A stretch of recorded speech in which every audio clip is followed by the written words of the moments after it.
Hi అండి, నమస్తే. Welcome back to tasty spoon. నేను మీ భార్గవి. ఈరోజు నేను ఆనియన్ పరోటా ఈజీగా ఎలా ప్రిపేర్ చేసుకోవాలో చూపిస్తానండి. దీన్ని టిఫిన్కైనా, లంచ్ బాక్స్లోకైనా, ఈవినింగ్ స్నాక్స్ అయినా సరే అండి, చాలా ఈజీగా ప్రిపేర్ చేసుకోవచ్చు. ఇప్పుడు దీన్ని ఎలా ప్రిపేర్ చేసుకోవాలో చూద్దాము. ముందుగా నేను 1.5 కప్పు గోధుమ పిండి తీసుకున్నానండి. మీరు కావాలంటే మైదా పిండి అయినా వాడుకోవచ్చు. అందులోకి రుచికి సరిపడా ఉప్పు వేసి ఒకసారి కలుపుకొని తర్వాత కొద్ది కొద్దిగా నీళ్లు పోసుకుంటూ పిండిని చపాతీ ముద్దలాగా కలుపుకోవాలి.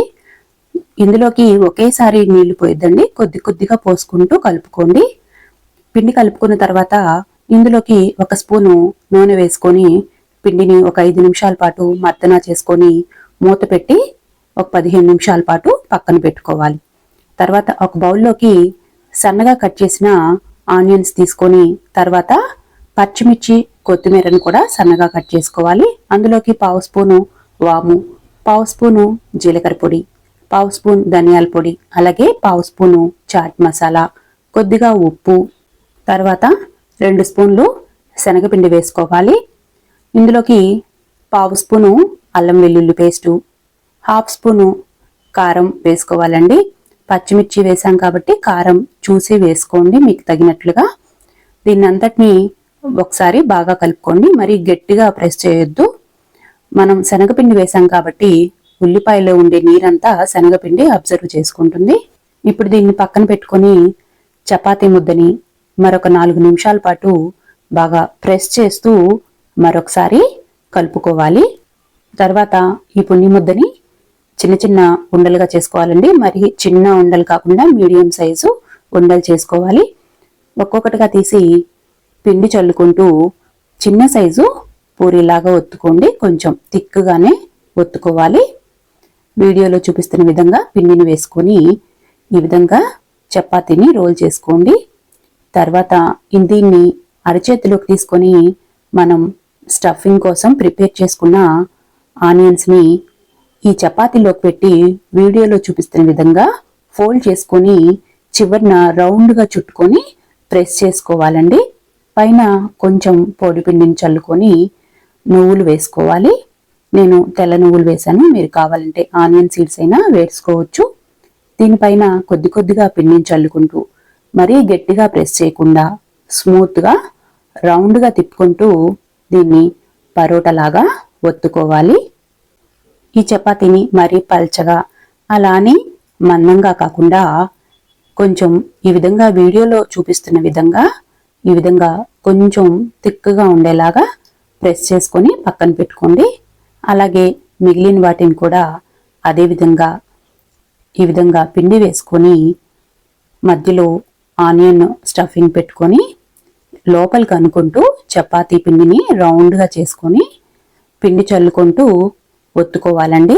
మనం ఆనియన్స్లో శనగపిండి వేసాం కదా, ఆ ప్లేస్లో మీరు కావాలంటే అటుకులైనా గ్రైండ్ చేసి వేసుకోండి. అటుకులైనా సరే అండి, ఆనియన్స్లో ఉండే వాటర్ని అబ్జర్వ్ చేసుకుంటాయి.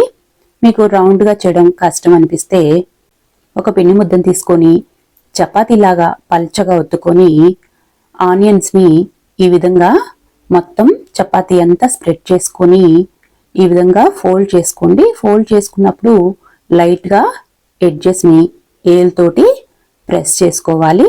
అప్పుడు ఆనియన్ బయటికి రాకుండా ఉంటుందండి. ఎడ్జెస్ని ఈ విధంగా మరీ గట్టిగా కాకుండా లైట్గా ప్రెస్ చేసుకోవాలి.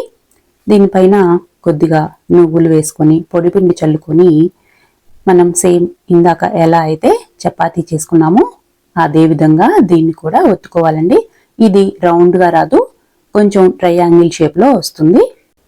ఇదే విధంగా మిగిలిన పిండిని కూడా పరోటా చేసుకొని పక్కన పెట్టుకోండి. తర్వాత స్టవ్ వెలిగించి పెనం పెట్టుకొని పెనం హీట్ ఎక్కిన తర్వాత మంటని మీడియం ఫ్లేమ్కి అడ్జస్ట్ చేసుకొని మనం చేసి పెట్టుకున్న పరోటాని వేసి 2 వైపులా ఫస్ట్ ఆయిల్ వేయకుండా కాల్చుకోండి. నేను ఈ పరోటాని బటర్ వేసి కాల్చుకుంటున్నానండి. మీరు కావాలంటే ఆయిల్ అయినా వేసి చపాతీని 2 వైపులా రొటేట్ చేసుకుంటూ మంచి కలర్ వచ్చే వరకు ఈ పరోటాని కాల్చుకోండి. మీడియం ఫ్లేమ్ మీదే కాల్చుకోండి. అప్పుడే లోపల ఉన్న స్టఫింగ్ కూడా కుక్ అవుతుంది. దీనికోసం ఎటువంటి కర్రీ కూడా అవసరం లేదండి. మనం జస్ట్ రైతాతో సర్వ్ చేసుకుంటే సరిపోతుంది. ఎందుకంటే లోపల మనం స్పైసెస్ అన్నీ ఆనియన్స్కి యాడ్ చేసాం కాబట్టి ఎటువంటి కర్రీ అవసరం లేదు. అంతే అండి, ఎంతో టేస్టీగా ఈజీగా ప్రిపేర్ చేసుకొని ఆనియన్ పరోటా రెడీ అయిపోయింది. దీన్ని నేను రైతాతో సర్వ్ చేసుకున్నాను. చూసారుగా, చాలా పర్ఫెక్ట్గా వచ్చినాయండి ఆనియన్ పరోటా. మీరు కూడా ఒకసారి ట్రై చేయండి. అలాగే నా వీడియోకి లైక్ చేసి మీ ఫ్యామిలీ, ఫ్రెండ్స్ అండ్ రిలేటివ్స్కి ఈ వీడియోని షేర్ చేసి నా ఛానల్ని సబ్స్క్రైబ్ చేసుకోండి. Thank you for watching video.